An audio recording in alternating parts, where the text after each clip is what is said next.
Assalamualaikum warahmatullahi wabarakatuh.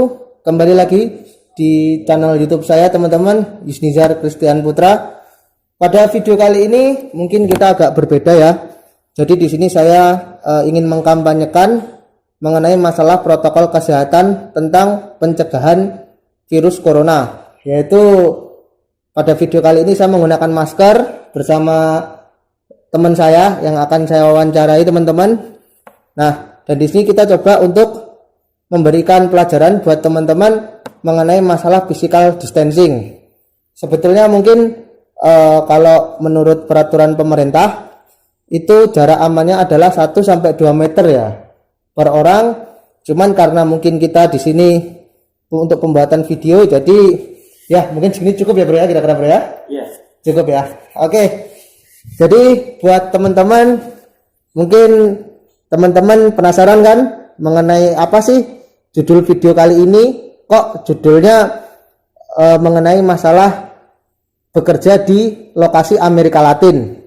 Jadi pada video kali ini saya akan mewawancarai teman saya. Jadi nanti dia akan memperkenalkan diri kepada teman-teman, pengalaman beliau yang pernah bekerja di Amerika Latin ya bro ya?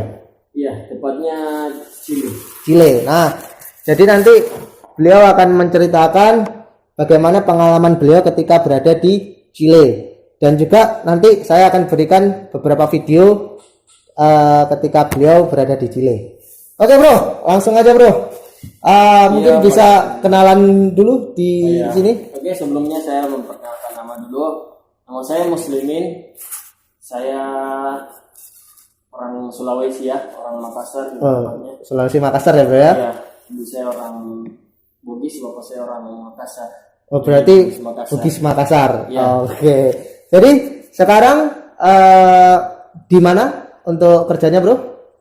Oh, kalau untuk sekarang saya di sini untuk bantu.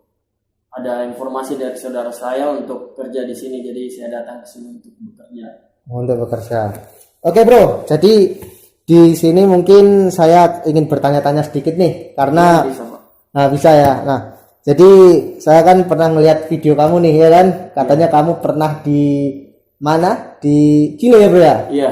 Coba kamu cerita dulu bro, gimana sih cerita perjalananmu ketika kamu bisa terbang ke Chile, biar teman-teman tahu juga gimana pertamanya dulu bro. Jadi sebelum saya lulus sekolah ya. Tahun berapa itu? Ya, saya lulusan 2017. Oh 2017 ya. Jadi memang saya punya keinginan untuk bekerja di luar negeri. Jadi yang pertama itu sebenarnya saya mau ke Jepang ya. Oh ke Jepang? Iya, mau ke Jepang, cuman untuk prosedur ke Jepang itu agak sulit. Jadi yang untuk baru atau yang masih training, kita cari pengalaman. Jadi kita bisa lamar di kapal di Amerika Latin itu, di Chile. Jadi kita bisa lolos di situ kerjanya. Loh, tapi aku mau nanya dulu bro, kan katamu kamu pengen kerja di Jepang. Iya. Cuman kamu cari pengalamannya di Chile. Bukannya kalau dari Indonesia tuh lebih dekat kalau misalnya kita ke Jepang daripada ke Chile yang di Amerika Latin sana bro? Ini kan bukan masalah jarak, masalahnya ini perusahaan. Jadi perusahaan Jepang itu dia tidak mau terima yang nol pengalaman. Tapi kalau yang di Amerika Latin ini kan dia menerima yang tidak punya pengalaman untuk memberikan pengalaman. Agar apa yang kita dapat di sana kita bisa menjadikan pengalaman untuk masuk ke Jepang. Walah. Ya, begitu Pak. Loh, bro, saya mau nanya dulu nih. Pas kamu sebelum berangkat ke Chile. Iya. Nah, itu kamu gimana? Maksud saya kamu itu dapat informasi dari saudara, teman, atau mungkin gimana itu sebelum ke Chile? Itu kebetulan juga saya punya keluarga ya. Saya punya om yang sudah lama di Jepang kerja. Dia kerja di sana sudah 10 tahun ya. 10 tahun di Jepang? Iya, sudah 10 tahun. Terus dia rekomendasikan saya untuk masuk ke kapalnya di Jepang. Cuman saya tidak diterima. Saya bukan tidak diterima sih, saya disuruh cari pengalaman dulu. Jadi saya rekomendasikan kepada perusahaan, agen, untuk berikan saya lapangan pekerjaan entah di mana, ternyata dapatnya di Amerika Latin. Chile sana ya? Chile. Tapi saya mau nanya bro, emang kalau misalnya kita mau kerja di Jepang, kalau pengalaman di Indonesia apakah tidak bisa bro? Atau bagaimana? Atau mungkin relasi linknya ke Chile sana atau seperti apa? Kalau masalah itu ya saya kurang paham sih, tapi yang saya dapat informasi dari perusahaan ini, dari agen tersebut ya, harus punya pengalaman di luar negeri dulu kerja. Oh, harus punya pengalaman di luar negeri, baru nanti kemungkinan bisa untuk bekerja di Jepang ya, Bro? Iya, betul. Oke. Terus gini nih, Bro.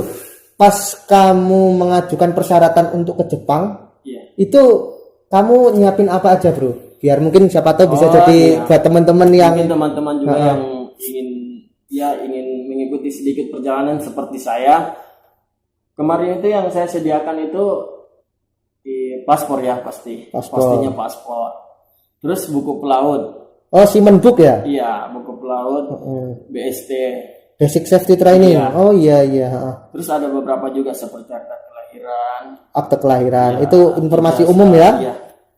Jadi dokumen-dokumen itu dikumpul. Terus nanti kita berikan kepada perusahaan yang menilai. Yang menilai apakah persyaratanmu sudah bisa masuk atau sesuai untuk bekerja di luar negeri sana ya, Bro ya. Nah, ini aku mau nanya nih, Bro, mengenai keterkaitan masalah bahasa nih. Ya kan? Nah, kan biasanya kalau misalnya kita mau, saya pernah dengar dari teman saya ya, atau mungkin saya melihat di sosial media, katanya kalau misalnya kita mau ke Jepang atau mungkin kita mau ke daerah Asia yang menggunakan bahasa Mandarin, di situ kan kita harus belajar bahasa Mandarin nih, Bro. Oh iya. Nah, kalau kamu gimana pas kamu ke Chile itu, Bro? Ya, tentunya juga kita belajar ya. Dan bukan belajar juga sih, kita memang diberikan informasi dari kantor, katanya di perusahaan sana kita harus pintar bahasa Spanyol. Oh, di sana pakai bahasa Spanyol? Ya, jadi kita menggunakan bahasa Spanyol. Jadi sebelum berangkat itu kita memang sudah punya persiapan sih. Tidak bilang langsung hari ini berangkat, kita berangkat. Tidak. 2 bulan atau 3 bulan sebelum berangkat kita diinformasikan. Jadi waktu itu kita manfaatkan untuk belajar. Tapi di sana, belajar bahasa. Di Amerika Latin itu, di Chile tepatnya itu menggunakan bahasa Spanyol. Padahal Spanyol itu kan dari Eropa, Chile itu Amerika kan, Bro? Iya. Bisa seperti itu ya? Tidak, maksudnya gini. Bagian Amerika Latin itu kan sebagian besar itu semuanya pakai bahasa Spanyol ya. Oh, mayoritas. Iya, pakai bahasa Spanyol. Mayoritas mereka menggunakan bahasa Spanyol. Tapi kalau bahasa Chile sendiri, sewaktu kamu ke sana apakah ada, Bro? Contoh misalnya kayak kita di Indonesia nih. Iya. Di sini kita kan menggunakan untuk bahasa pemersatunya kan menggunakan bahasa Indonesia ya. Nah, mungkin kalau di Makassar ada bahasa lain tersendiri. Di Jawa mungkin bahasa daerahnya gitu. Iya, tapi kalau di sana mungkin khusus Chile ada atau seperti apa?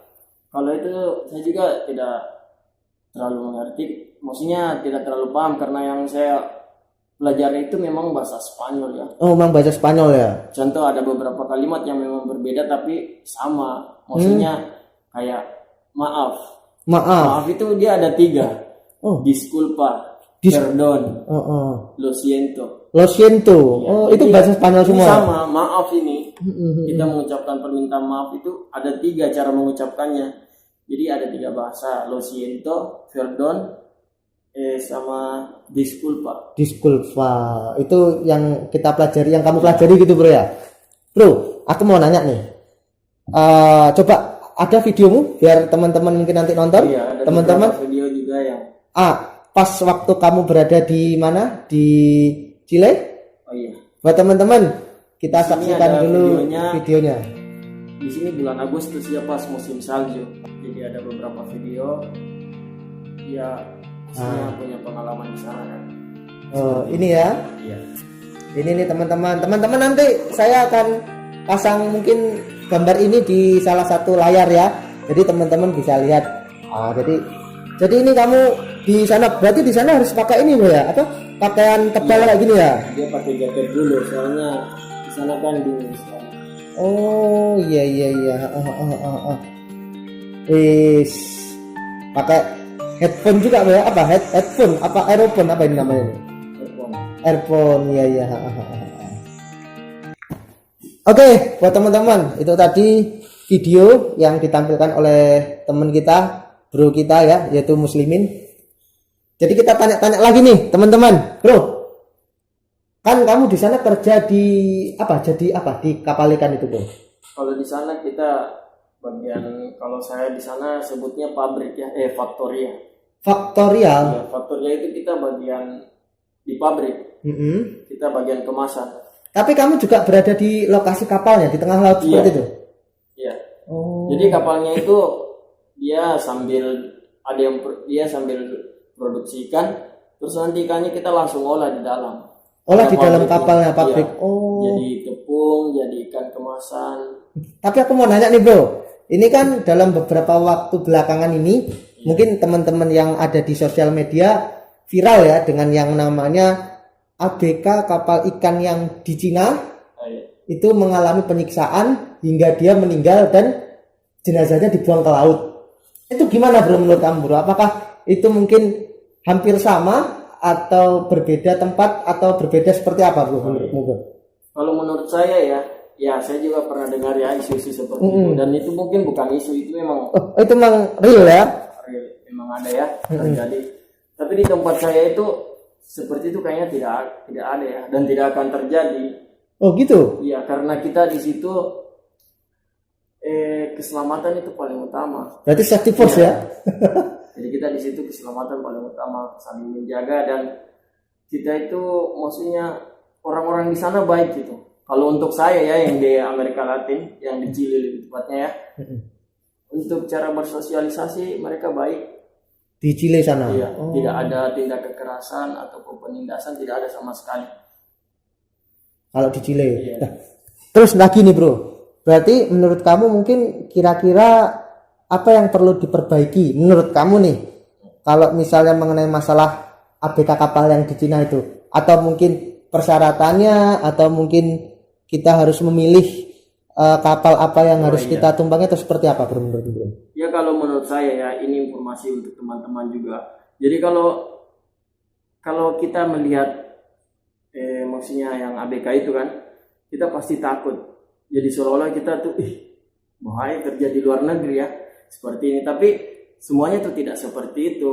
Jadi maksud saya begini, kalau kita cari kapal, maksudnya kapalnya tuh yang memang benar-benar yang maksudnya sudah resmi ya dari perusahaan yang bertanggung jawab, begitulah untuk keselamatan kita. Jadi ada mungkin beberapa kapal-kapal yang ilegal ya, secara ilegal mereka mengambil TKI ya, tenaga kerja Indonesia, jadi sembarangan begitu. Sembarangan. Jadi ya begitulah mungkin resikonya. Nah, ini lagi nih bro yang ingin saya tanyakan, mungkin teman-teman juga ingin tanyakan. Yang kita dengar salah satu pengakuan yang ada di televisi atau mungkin di sosial media, mereka yang bekerja di kapal ikan, ABK kapal ikan, mereka itu dalam satu hari atau 24 jam itu mereka hanya tidur sekitar 3-4 jam. Nah, kalau di tempatmu seperti apa bro? Oh, kalau di tempat saya tidak seperti itu ya. Kalau di tempat saya itu 12 jam kerja, 12 jam istirahat. Oh gitu? Ya, jadi itu pun 12 jam kerja kan tidak kerja terus ya. Karena setiap 2 jam ada istirahatnya. Oh, ya. Oh jadi kamu 12 jam kerja, 12 jam istirahat. Iya. Itu udah pasti ya bro ya? Iya. Itu untuk operasinya di laut selama 1 bulan. Tapi kalau di darat itu banyak liburnya. Kan kita di daratnya biasa 1 minggu, 5 hari. Oh jadi jadi di sana berarti sistemnya berapa lama di laut, terus kita istirahat di darat seperti itu? Ya, tidak, maksudnya di laut ini kita kerjanya kan 12 jam. 12 jam? 1 hari 12 jam, 12 jamnya untuk istirahat. Terus kalau gitu. untuk di darat ini kita kerjanya tuh cuma biasa 8 jam, terus 1 hari istirahat. Oh gitu? Iya. Oh berarti di sana untuk peraturan mungkin lebih bagus ya daripada mungkin yang viral, beberapa viral ini ya beberapa waktu lalu. Oke, terus saya ingin tanya lagi nih bro mengenai masalah pengalaman kamu di Chile. Kira-kira menurut kamu apa yang paling berkesan ketika kamu berada di Chile? Mungkin sebuah tempat, atau mungkin di sana kamu menemukan perempuan idaman hati, atau seperti apa? Coba cerita dulu. Kalau untuk beberapa pengalaman ya, kalau menurut saya ini pengalaman yang sangat luar biasa ya. Ya maksud saya tidak semua orang yang mungkin bisa mendapatkan kalau tidak berusaha ya. Jadi kalau saya itu kemarin yang pertama ya ke luar negeri gitu loh. Terus kita perginya jauh sekali, sampai 6 kali transit naik pesawat ya. 6 kali transit? Iya. Coba kira-kira kamu masih hafal nggak? Maksudnya kalau misalnya dari Indonesia itu kamu turun di mana saja untuk bandaranya transitnya? Oh, ya, kalau seingat saya dari Makassar ke Jakarta. Habis itu Jakarta, Malaysia, Malaysia Amsterdam. Oh, Belanda. Iya. Habis itu Amsterdam ke Argentina. Habis itu Argentina, Chili. Argentina, Chile. Santiago. Oh, namanya, di sana nama bandaranya Santiago. Iya, Santiago. Dari Santiago ini kita pergi lagi ke daerahnya, tapi tetap dalam satu negara sih. Oh, tapi naik pesawat. Iya, naik pesawat. Berarti kalau di sini mungkin dari Makassar ke Jakarta seperti itu ya. Oh, alat. Jadi 6 kali transit. Terus maksudnya ada pemandangan yang tidak pernah saya lihat itu, seperti gunung salju. Oh, gunung salju ya. Ya karena di sana mungkin musimnya ada musim salju ya. Jadi itu menurut saya ya pengalaman yang sangat luar biasa. Punya teman-teman juga di sana kan. Terus kita juga dapat sedikit ilmu atau pelajaran seperti kayak bahasa, cara bersosialisasi di sana juga kan beda di sini.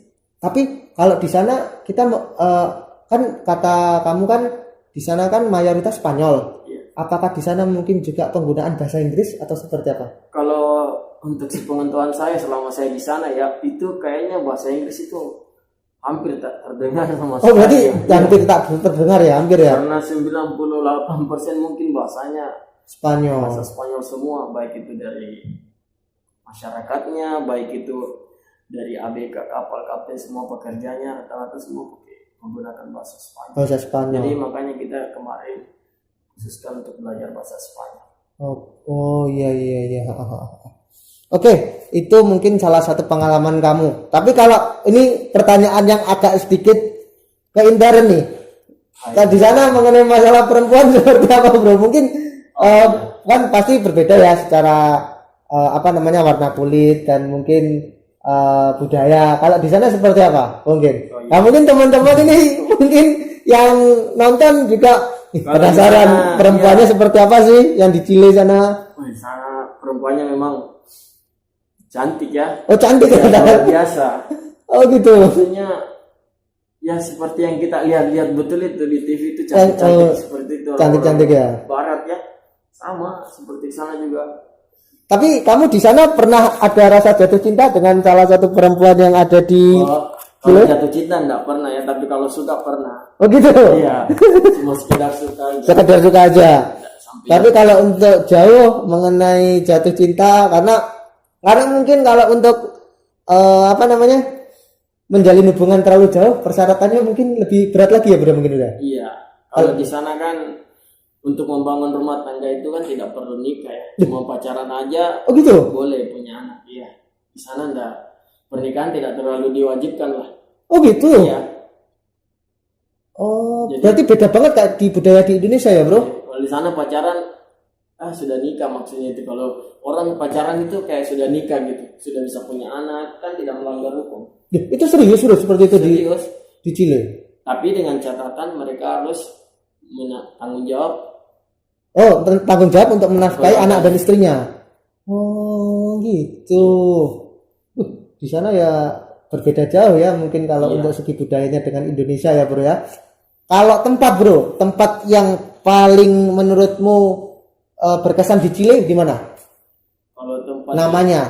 Kalau di situ yang paling sering saya kunjungi ya. Soalnya memang tempat wisatawan sih, kapal-kapal pesiar juga sering ke situ. Namanya Punta Arenas. Punta Arenas. Punta Arenas ya. Oh, itu salah satu. Itu tempat wisata atau tempat apa, Bro? Tempat ya kayak semacam tempat wisata juga sih. Karena kalau kita dari situ kan kalau mau pergi lihat kayak pinguin-pinguin itu kan, kita lewatnya dari Punta Arenas. Oh, Punta Arenas ya namanya ya. Bro, saya mau nanya nih. Mungkin di sini pertanyaan saya lebih kalau misalnya nanya gaji, kira-kira kamu mau ini nggak? Mau sharing nggak? Iya, boleh. Atau dirahasiakan seperti apa? Boleh. Boleh nih. Iya. Kalau untuk gaji ya, ini kan kamu dari Indonesia ke Amerika nih ya. Iya. Sebelum saya tanya ke gaji, berapa, Bro, ongkos tiket pesawat dari Indonesia sampai ke Chile? Mungkin PP sekali jalan berapa, Bro? Kalau yang saya dapat informasi dari kantor itu ya, kalau PP dari sini ke tempat kerja sana ya, di Amerika Latin tepatnya, Dia 48 juta. 48 juta itu PP. Iya, itu cuma tiket pesawat, belum hotelnya. Oh, belum hotel. Ya, karena kita hotel itu ada 2 minggu. Oh, ada 2 minggu. Ya, kita di hotel 2 minggu dulu, refreshing sebelum kita Masuk bekerja. Oh, berarti 48 juta kalau dibagi 2 24 juta bro ya. Iya. Berarti sekali perjalanan itu mencapai angka 24 juta ya. Iya, bisa sampai. Luar biasa teman-teman. Itu perjalanan ke Eropa. Tapi mungkin kalau misalnya kita ke Jepang lebih murah ya bro ya. Kalau ke Jepang ya sebenarnya lebih murah karena tidak terlalu jauh kan. Iya, tidak terlalu jauh. Tapi kalau ke Amerika Latin sekitaran segitu ya, 48 juta PP ya. Kembali yang tadi nih. Kalau misalnya mengenai masalah gaji kira-kira berapa bro? Tapi di sana status kamu gimana? Pekerja kontrak atau ya, pekerja? Kita di kontrak. Oh, di kontrak berapa lama waktu itu? Kontraknya cuma 10 bulan. Oh, 10 bulan. Ya, batasnya memang 10 bulan ya. Oh gitu. Sekarang itu yang kerja di luar negeri itu rata-rata 10 bulan balik. Oh, di sana. Oh. Jadi kita di kontraknya 10 bulan, habis kontrak kita langsung balik. Oh gitu. Ya. Tapi kalau gaji kira-kira sekitar berapa? Oh ya, kalau masalah gaji ya kalau masalah gaji ini tidak terlalu banyak ya, karena yang kebetulan yang kapal yang saya dapat ini kerjanya santai sekali. Oh, santai sekali. Ya, tidak terlalu banyak kerja, lebih banyak makan sama tidur. Oh gitu. Iya. Itu sekitar berapa bro? Iya, sekitar kalau kita rupiahkan sekitar 7 juta lebih lah. 7 juta lebih ya. Iya. Itu per bulannya. Iya. Tapi itu udah bersih ya, maksudnya bersih. makan, tempat tinggal semua beda. Itu ditanggung sama perusahaan. Jadi bahasa kasarnya itu uang gajimu utuh ya. Iya. Bersihnya ya. Udah nggak kepotong makanan, nggak kepotong Iya. tempat tinggal, nggak kepotong yang lain-lain ya. Kalau untuk masalah jajan-jajanan di sana mahal Biasa juga. kita juga dapat bonus tambahan ya. Kalau Oh. misalnya kita dapatnya lebih kayak ada produksinya lebih dari target. Oh, produknya. Ya. Pokok kalau misalnya pekerjaannya mencapai target, Iya. itu bisa dapat lebih bonus gitu maksudnya ya. Kita dapat. Oke, mungkin itu aja. Saya berterima kasih kepada kamu, Bro Iya, Muslimin. sama-sama, Pak. Kita lihat ke kamera. Asik. Oke, teman-teman. Jadi itu tadi merupakan salah satu wawancara saya dengan salah satu teman saya ya, atau saya lebih akrab menyapanya dengan Bro Muslimin. Oke, jadi itu tadi merupakan salah satu sharing informasi dan juga sharing pengalaman buat teman-teman yang mungkin teman-teman mau bekerja di luar negeri.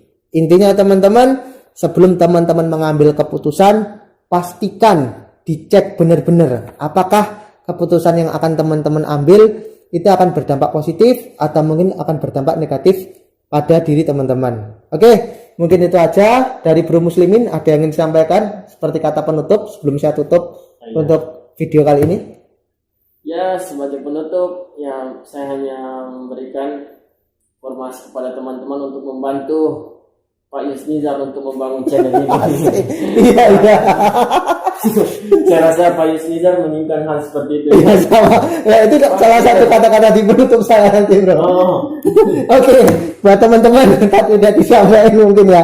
Jadi buat teman-teman semuanya jangan lupa untuk ditonton video saya, di like, di share dan juga di subscribe. Tujuannya adalah agar saya lebih senang dalam membuat video bermanfaat yang lainnya. Buat teman-teman jangan lupa nantikan video saya selanjutnya. Mungkin itu aja dari saya. Wassalamualaikum warahmatullahi wabarakatuh. Dadah bro.